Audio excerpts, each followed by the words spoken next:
నమస్కారం. శ్రీరాఘవం దశరథాత్మయమప్రమేయం సీతాపతిం రఘుకులాన్వయరత్నదీపం ఆజానుబాహుం అరవిందదళాయదాక్షం రామం నిశాచర వినాశకరం నమామి. ఆ రామచంద్రమూర్తి, సీతాదేవి వారిద్దరూ కూడా మనకందరికీ తల్లిదండ్రులు. వారి సంతానం లవకుశులు. రామచంద్రమూర్తి సరయూ నదిలో దేహత్యాగం చేసిన తర్వాత ఈ దేశాన్ని లవకుశులు పరిపాలించారు. కుశుడు పెద్దవాడు, లవుడు చిన్నవాడు, కుశ లవులు అని చెప్పుకోవాలి. మనకు కూడా సంతానం కలగాలి అనేటటువంటి కోరిక చాలామందికి ఉంటుంది. సంతానం కలగనటువంటి దంపతులు, కలిగిన సంతానం నష్టం అవుతుండగా దుఃఖంతో ఉండే దంపతులు, కలిగిన సంతానం వృద్ధిలోనికి రావాలి అనే కోరిక ఉండేటటువంటి దంపతులు, ఇరువురు కూడా శ్రీమద్ రామాయణంలో ఉన్నటువంటి 15, 16 అనే ఈ 2 సర్గలను పారాయణం చేయాలి. అలాగే 40 రోజుల పాటు ఈ 15, 16 ఈ 2 సర్గలను పారాయణం చేసి రామచంద్రమూర్తి వారికి ప్రీతికరంగా పాయసం నైవేద్యంగా సమర్పించాలి. ఈ పాయసం శనగపప్పుతో కానీ, రవ్వతో కానీ, గోధుమ నూక మీ ఇష్టం ఏదైనా పదార్థం సమర్పించవలసిన నైవేద్యం మట్టుకు పాయసం అని చెప్పబడింది.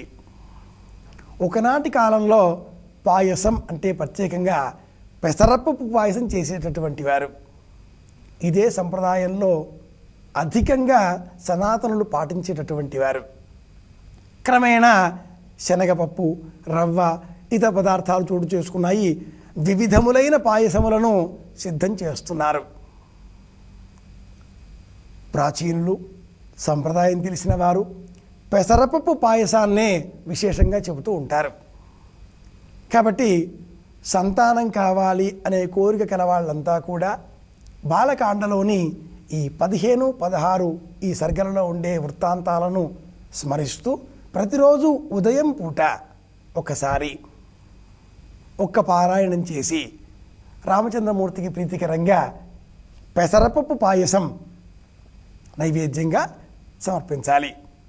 40 రోజుల పాటు ఈ నైవేద్యాన్ని ఈ విధంగా సమర్పించి అందరితో పాటు పంచుకోవడం, తాము కూడా ప్రసాదంగా స్వీకరించడం, రామనామాన్ని జపం చెయ్యడం, ఈ రామనామంతో పాటుగా ఈ 2 సర్గలలో ఉండేటటువంటి ఆ పాయస విభజన, ఈ వృత్తాంతాలను వీటన్నింటినీ కూడా స్మరించుకోవడం ద్వారా రామానుగ్రహాన్ని పొందగలిగిన వాళ్ళం అవుతాం, కోరికను నెరవేర్చుకున్న వాళ్ళము అవుతాం.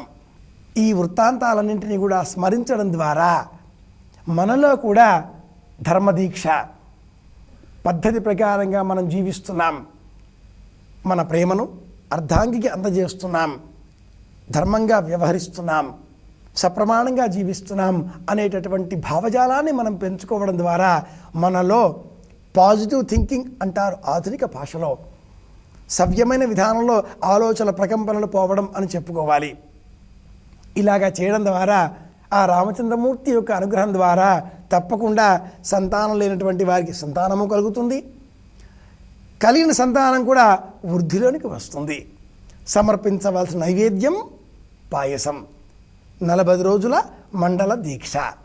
అలాగే పారాయణం చేయవలసిన ఆ ఘట్టాలు బాలకాండలోని 15, 16 సర్గలు. ఇది ఈనాటి నైవేద్యం. నమస్కారం. అంతారామమయం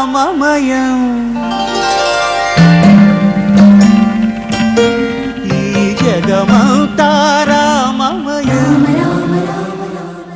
ధవళనలిననిష్టం క్షీరగౌరం కరాగ్రైః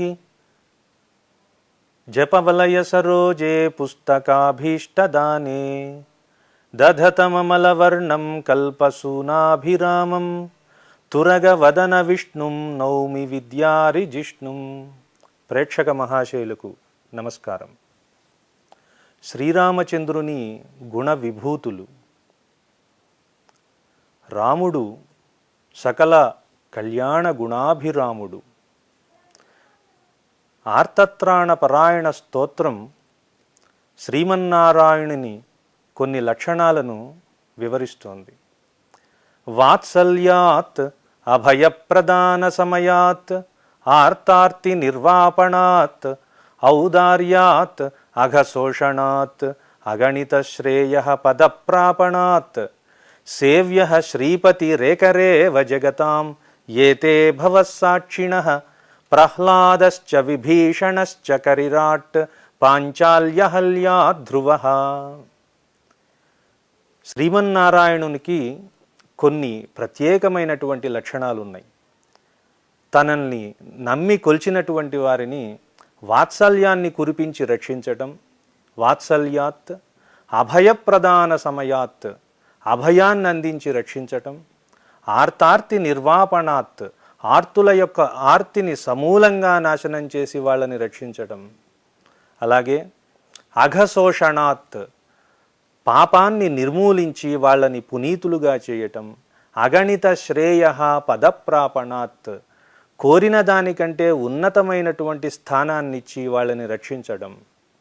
ఈ లక్షణాలన్నింటినీ పొందాలనుకునేటటువంటి ఏ భక్తుడైనా సరే సేవించదగినటువంటి ఏకైక పరమాత్మ శ్రీమన్నారాయణుడే.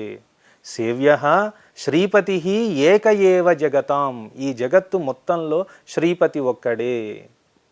అందువలన ఇక్కడ చెప్పినటువంటి ఈ లక్షణాలలో అఘశోషణాత్ అనేటటువంటి ఒక లక్షణం, అభయప్రదాన సమయాత్ అనేటటువంటి ఒక లక్షణం మనకి సాక్షాత్తు శ్రీరామచంద్రునిలో మనం దర్శించవచ్చు.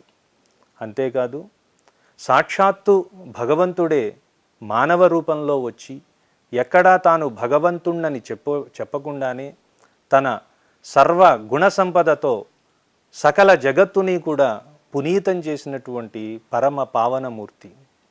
ఇందులో మనం మొట్టమొదట వాత్సల్యం అనేటటువంటి లక్షణాన్ని కనుక తీసుకున్నట్లయితే, రాముడు కేవలం ఒక చక్రవర్తిగా ఎక్కడా ప్రవర్తించకుండా తన స్థాయికి తగ్గి కూడా చాలా సందర్భాల్లో అందరితో సఖ్యం చేశాడు, వానరులతో కలిసి తిరిగాడు, రాక్షసుల యొక్క గుణగణాలని కూడా మెచ్చుకున్నాడు, రాక్షసులనైనా సరే చేరదీశాడు, చివరికి ప్రాణుల్ని సైతం.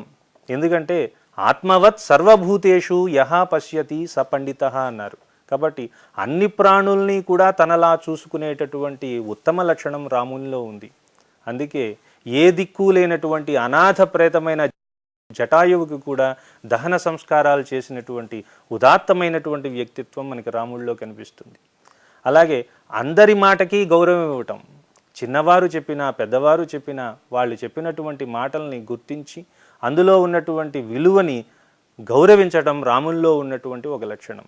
అందువలన తన చుట్టూ ఉన్నటువంటి సేవకుల్ని కానీ చిన్నవారిని కానీ ఎవరినైనా సరే వాత్సల్యం కురిపించి రక్షించటం అనేటటువంటి లక్షణం మనకి రాముల్లో కనిపిస్తుంది.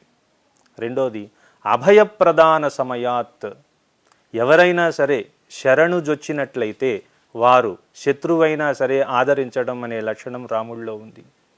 విభీషణుడు రాముణ్ణి ఆశ్రయించినప్పుడు ఒక హనుమంతుడు తప్ప ఇంకెవ్వరూ కూడా ఆయన్ని విశ్వసించలేదు. విభీషణుడు శత్రుపక్షం వాడు కాబట్టి వాడిని విశ్వసించదగినటువంటి వ్యక్తి కాడు అని చెప్పి అందరూ చెప్పారు. అయినా సరే రాముడు నన్నే ఆశ్రయించి వచ్చినటువంటి విభీషణుణ్ణి నేను తప్పక చేరదీస్తాను అని అతని మీద శరణాగతిని ప్రదర్శించాడు. అన్యథా శరణం నాస్తి త్వమేవ శరణం మమ, నీవే తప్ప ఇతఃపరం బెరుగా అని ఎవరైతే భక్తులు శ్రీరామచంద్రుణ్ణి సేవిస్తారో వారిని శ్రీరాముడు తప్పక రక్షిస్తాడు అని ఈ విభీషణుని యొక్క పాత్ర ద్వారా మనకు తెలుస్తుంది. కాబట్టి అభయప్రదాన సమయాత్.